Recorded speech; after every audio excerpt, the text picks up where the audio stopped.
சென்னை வானகரத்தில் நடைபெறும் அதிமுக பொதுக்குழு கூட்டத்தில் பொதுச் செயலாளர் எடப்பாடி பழனிசாமி பேசி வருகிறார். அந்த காட்சிகளை பார்க்கலாம். கழக அமைப்பு செயலாளர் முன்னாள் அமைச்சர் அறிவிச்சர் திரு சி வி சண்முகம் அவர்களே,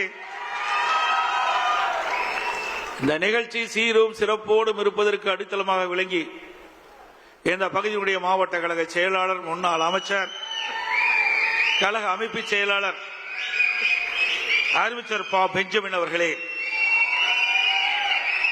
மற்றும் இந்த நிகழ்ச்சியில் கலந்து கொண்டு சிறப்பித்துக் கொண்டிருக்கின்ற மூத்த தலைமை கழகத்துடைய நிர்வாகிகள் அண்ணன் சி பொன்னையன் அவர்களே, அண்ணன் தம்பித்துறை அவர்களே, அண்ணன் செமலை அவர்களே மற்றும் மூத்த தலைமை கழக நிர்வாகிகளே, தலைமை கழக நிர்வாகிகளே, பல்வேறு அணியினுடைய செயலாளர்களே, நிர்வாகிகளே, வருகின்ற சிறப்பித்துக் கொண்டிருக்கின்ற மாவட்ட செயலாளர்களே, நாடாளுமன்ற உறுப்பினர்களே, சட்டமன்ற உறுப்பினர்களே, முன்னாள் அமைச்சர் பெருமக்களே, முன்னாள் நாடாளுமன்ற சட்டமன்ற உறுப்பினர்களே, மாவட்ட கழகத்தினுடைய நிர்வாகிகளே, சார்பணி மாவட்ட செயலாளர்களே, நிகழ்ச்சியிலே பங்கு பெற்றுகின்ற நகர கழக செயலாளர்களே, ஒன்றிய கழக செயலாளர்களே, பேருகழக செயலாளர்களே, பகுதி கழக செயலாளர்களே, வருகின்ற சிறப்பு அழைப்பாளர்களே, மகளிரை சேர்ந்த சகோதரிகளே, பத்திரிகையாளர் ஊடகங்களே, அத்தனை பேருக்கும் என்னுடைய முதற்கண் நன்றி கலந்த வணக்கம்.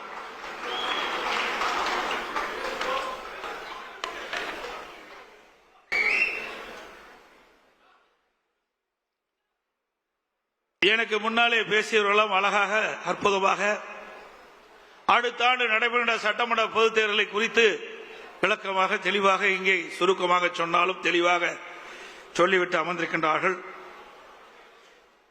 தீய சக்தி திமுகவை தமிழகத்திலிருந்து அடியோடு அகற்ற வேண்டும் என்பதற்காகத்தான் பொன்மனச்சம்பல் புரட்சி தலைவர் எம்ஜிஆர் அவர்கள் அனைத்து இந்திய அண்ணா திராவிட முன்னேற்ற கழகத்தை தொடங்கினார்கள். அவருடைய மறைவுக்கு பிறகு நம்முடைய இதய புரட்சி தலைவி அம்மாவர்கள் பல்வேறு சோதனைகளை தாங்கி கழகத்தை கட்டி காத்தார்கள்.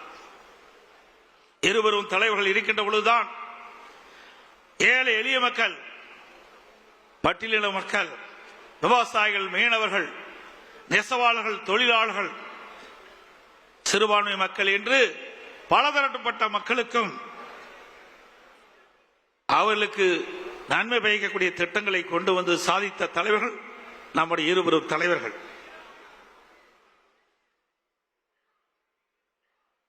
அவருடைய ஆட்சி காலத்தில் தான் மகளிர் மற்றும் இளைஞர்களுக்கு கல்வி, அறிவு, வேலை வாய்ப்பு, நல்வாழ்வு போன்ற அற்புதமான திட்டங்கள் கிடைக்கப்பட்டது. அமைதி, வளம், வளர்ச்சி என்ற அம்மாவின் கொள்கையே நமக்கு தாரக மந்திரமாக கொடுத்தவர் இதயம் புரட்சி தலைவி அம்மா அவர்கள். புரட்சி தலைவர், புரட்சி தலைவி அம்மா ஆகிய இருவரும் வகுத்து தந்த மனித நேயம், மக்கள் நலன், சகோதரத்துவம், சமத்துவம் ஆகியவற்றை எக்காலம் பேணி காப்பது நமது உயிர் மூச்சாக கொண்டிருப்பது அனைத்து இந்திய அண்ணா திராவிட முன்னேற்ற கழகம்.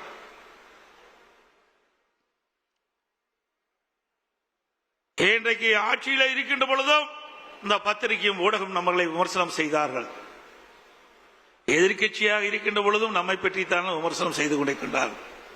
அனைத்து இந்திய அண்ணா திராவிட முன்னேற்ற கழக கட்சி இருக்கின்ற காரணத்தினால்தான் இந்த ஊடகமும் பத்திரிகையும் இயங்கிக் கொண்டிருக்கிறது என்று நிலை இருக்கின்றது. அனைத்து இந்திய அண்ணா திராவிட முன்னேற்ற கழகத்தை பொறுத்தவரைக்கும் பொன்மனச்சம்பல் புரட்சி தலைவர் எம்ஜிஆர், இதயம் புரட்சி தலைவி அம்மா இருவரும் தலைவர்களுக்கு வாரிசு இல்ல, நாம் தாம் வாரிசாக பார்த்தார்கள். நாட்டு மக்களைத்தான் வாரிசாக பார்த்தார்கள். அவளுக்கு என்ன செய்ய வேண்டும், எது செய்தால் நன்மை கிடைக்கும் என்று எண்ணி எண்ணி எண்ணற்ற திட்டங்களை வழங்கிய காரணத்தினால்தான் இன்றைக்கு அனைத்து இந்திய அண்ணா திராவிட முன்னேற்ற கழகத்தை எவராலும் தொட்டு பார்க்க முடியவில்லை. எனக்கு முன்னாலே தலைமை கழக நிர்வாகிகள் பேசியதை போல எவ்வளவு பிரச்சனை, சட்டமன்றத்திலே பெரும்பான்மையை நிரூபிக்கின்ற பொழுது இங்கே இருக்கின்ற மேடையிலே வீட்டிருக்கின்ற அமைச்சர் பெருமக்கள் அப்பொழுது அமைச்சராக இருந்தால் அந்த காட்சியெல்லாம் நாம் பார்த்தோம். அந்த தீர்மானம் நிறைவேற்றக்கூடாது என்பதற்கு நம்மோடு இருந்தவர்களே சில பேர் எதிரியோடு சேர்ந்து கைகோர்த்து ஒரு சோதனையை உருவாக்கினார்கள். சட்டமன்ற மாமன்றத்திலே சட்டப்பேரவை தலைவருடைய உத்தரவின் பேரிலே பெரும்பான்மை நிரூபிக்கின்ற தீர்மானத்தை கொண்டு வருகின்ற பொழுது இப்பலிக்கின்ற முதலமைச்சர் அன்றைக்கு எதிர்க்கட்சி தலைவராக இருந்தார். அவரும் அவரோடு சேர்ந்த சட்டமன்ற உறுப்பினர்களும் எப்படி நடந்து கொண்டார் என்பது தொலைக்காட்சியின் வாயிலாக நாம் அத்தனை பேரும் பார்த்தீர்கள். உங்களுடைய ஆதரவால் சட்டமன்ற உறுப்பினருடைய ஆதரவால் முதலமைச்சராக தேர்ந்தெடுக்கப்பட்டு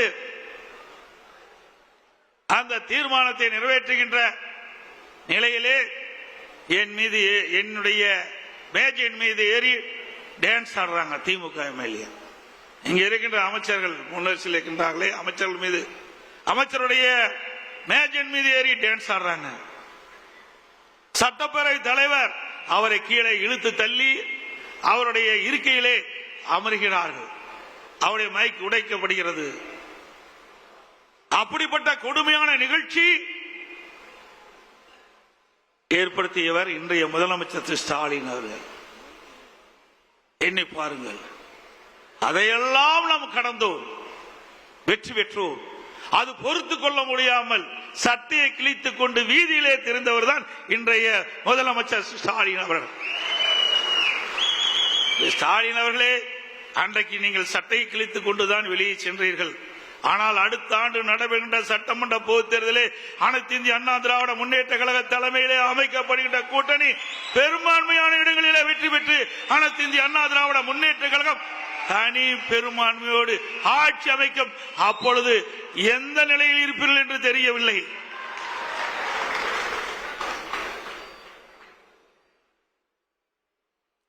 மேலும் அனைத்து இந்திய அண்ணா திராவிட முன்னேற்ற கழகம் ஆட்சியில் அமர்ந்த பிறகு அதை உடைக்க பல்வேறு சதித்திட்டங்கள் தீட்டப்பட்டன. அதை முடக்க பல்வேறு நடவடிக்கைகள் எடுக்கப்பட்டன. பல்வேறு வழக்குகளை தொடர்ந்தார். அதையெல்லாம் தாண்டிதான் நாம் ஒரு சிறப்பான ஆட்சியை நாட்டு மக்களுக்கு கொடுத்தோம். இன்றைக்கும் எதிர்க்கட்சிகள், ஏன் திராவிட முன்னேற்ற கழக கட்சி கூட நம்முடைய ஆட்சியை பற்றி விமர்சனம் செய்ய முடியவில்லை. அப்படி அற்புதமான ஆட்சி கொடுத்தது அண்ணா திமுக அரசாங்கம். என்ன சொல்கிறார் திரு ஸ்டாலின்? எடப்பாடி பழனிசாமி, அண்ணா திமுக, பாரதிய ஜனதாவோட கூட்டணி, இதைத்தான் சொல்ல முடியும். ஆட்சியில் ஏதாவது குறை இருக்கின்றதா சொல்லுங்கள், அதுக்கு பதில் சொல்ல நாங்கள் தயாராக இருக்கின்றோம். எந்தவித குறையும் சொல்ல முடியவில்லை. அப்படி ஒரு பொற்கால ஆட்சி கொடுத்தது அண்ணா திமுக அரசாங்கம். இங்கே வீட்டிருக்கின்றீர்களே, என் முன்னிலை அமர்ந்திருக்கின்றார்களே முன்னாள் அமைச்சர்கள், அவரெல்லாம் என்னோடு சிறப்பான முறையிலே பணியாற்றினார்கள். அதனால் ஒரு நல்ல ஆட்சி நாட்டு மக்களுக்கு கொடுக்கப்பட்டோம், வழங்கினோம். அதே ஆட்சி மீண்டும் தமிழகத்திலே கொண்டு வருவதற்கு நீங்கள் அத்தனை பேரும் முழு ஒத்துழைப்பு நல்க வேண்டும். இந்த செயற்குழு பொதுக்குழு மேடையில வீட்டுக்குள்ள அத்தனை பேரும் நினைத்தால் நிச்சயம் அது நிறைவேறும். இங்கே வந்திருக்கின்ற தலைமை கழக நிர்வாகிகள், மாவட்ட செயலாளர்கள், ஒன்றிய செயலாளர், நகர செயலாளர், பேருக்குழு பகுதி செயலாளர், பொதுக்குழு உறுப்பினர்கள் அத்தனை பேரும் பல்வேறு தேர்தல்களை களம் கண்டவர்கள். நாடாளுமன்ற தேர்தலாலும் சரி, சட்டமன்ற தேர்தலாலும் சரி, உள்ளாட்சி தேர்தலாலும் சரி, அல்லது கூட்டுறவு சங்க தேர்தலாலும் சரி, அவ்வப்போது நடைபெறுகின்ற இடைத்தேர்தலாலும் சரி, அத்தனை தேர்தலிலும் களப்பணி ஆற்றி கழக நிறுத்தப்படுகின்ற வேட்பாளருக்கு வெற்றி பெற்ற நபர்கள் நீங்கள் அத்தனை பேர். 2.66 கோடிக்கும் அதிகமான மக்களின் உள்ளங்களை வென்ற தந்தி டிவியின் டிஜிட்டல் தளங்கள், 1.25 கோடி யூடியூப் சப்ஸ்கிரைபர்ஸ், 47 லட்சம் ஃபேஸ்புக் ஃபாலோவர்ஸ், 25 லட்சம் இன்ஸ்டாகிராம் ஃபாலோவர்ஸ், 23 லட்சம் எக்ஸ் ஃபாலோவர்ஸ், 11 லட்சம் தந்தி ஆப் டவுன்லோட்ஸ், 35 லட்சம் வெப்சைட் மந்த்லி ஆக்டிவ் யூசர்ஸ். அசுரபலம் கொண்ட எங்கள் டிஜிட்டல் கரங்களில் உங்கள் விளம்பரங்களை சேர்க்க வாட்ஸ்அப் பண்ணுங்க 8939888378. Email advt@dttv.in.